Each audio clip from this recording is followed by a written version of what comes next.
This is your life with Lockie. All right, here we are at Tenison Woods College here in Mount Gambier.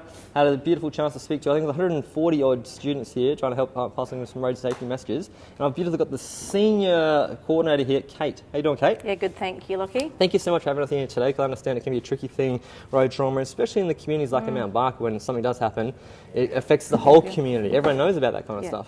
And like you're saying, you have been living here for a few years now? I've been in the region for 18 years, and in two different roles of, I used to be a police officer, so I sort of got the background around road trauma and the impacts on people and families and communities in that capacity, but also now as a teacher, and I've been in this capacity for the last 13 years. Yeah, wow. And so you see the educational side, but the impact in communities and families in our school when there is road trauma. We are unfortunately impacted by that.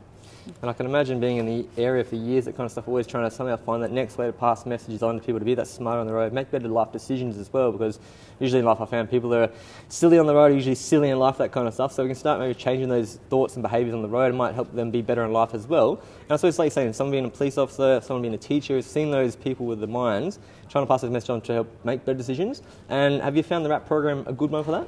Absolutely. I think, it's you're never too old to hear the same messages again. So even me here today, just that reminder about, you aren't invincible, that it can happen to anyone, that a split-second decision, whether it's yours or anyone else's, can actually have a significant impact, and that you've just got to be hyper-vigilant all the time. And that whole "it's never going to happen to me" just doesn't cut it. Definitely. And like myself, growing up in Humpty Doo, being a small kind of community person kind of stuff, you always think that stuff only happens on the news in the big cities, the big people. And, yes, Mount Gambier is becoming a lot bigger city in that kind of sense, but at the same time, you always feel very distant from Adelaide or Melbourne, that kind of sense. Like, it won't happen to me. But that's why I suppose coming out here, passing these messages on, and having someone like yourself even pass your experience on as a police as well, you would have seen so much, is really, really helpful. Yeah, no, I just think you've just got to keep the messaging going. And I've got a son who's just started driving. He's got his P's now, and my daughter was in this room, and she's got her getting her L's, and it's just that brings that personal messaging back to my own myself as a family member with kids that are on the roads. But each and every day we're having the same sort of conversations with our students around just being careful, expecting that everybody else on the road perhaps is not going to make the right decision, and they need to be looking out for them. Yeah.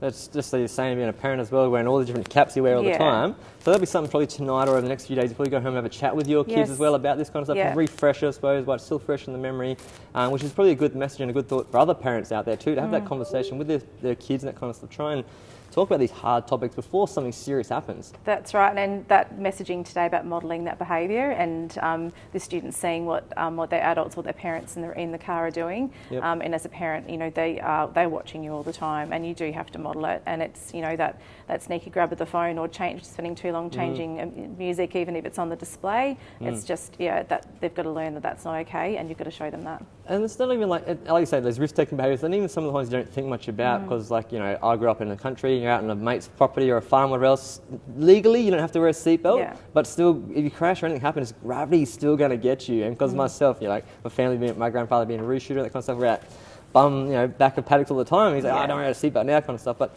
you don't know what's going to happen on the road, what's going to happen, and you don't want to become that projectile in the car and hit someone or hit something else, So all these different messages are really, really vital to pass on. And I'm so grateful for you, Kate, for doing that with your kids and the students here in the community.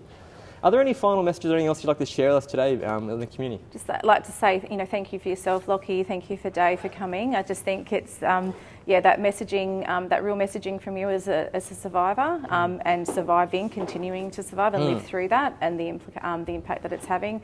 And with Dave as well, you could see the personal toll that it takes, the way that you do your job, but also your experience as well as a road trauma survivor. So definitely. Thank you. But messaging to continue here at school as well. I appreciate that, and that's why Quiney and I like to come out, being the firefighter, trying to stop him going out, finding people on the road smashed up, and then as even myself, trying to have people not live the same kind of troubles I have in life, that kind of stuff. And so it makes it worth coming out and sharing with people like yourself, Kate, and knowing that the message is going to keep being passed on, because we've got people like you, advocates, and other people in the community, and it sounds like the students are going to back each other up too in this kind of way too, in that sense. So it's really, really good to hear. Excellent. No, thank you, Lockie. Thank you for your time today. Thank you too, Kate. Appreciate your time. All right. Thanks for tuning in.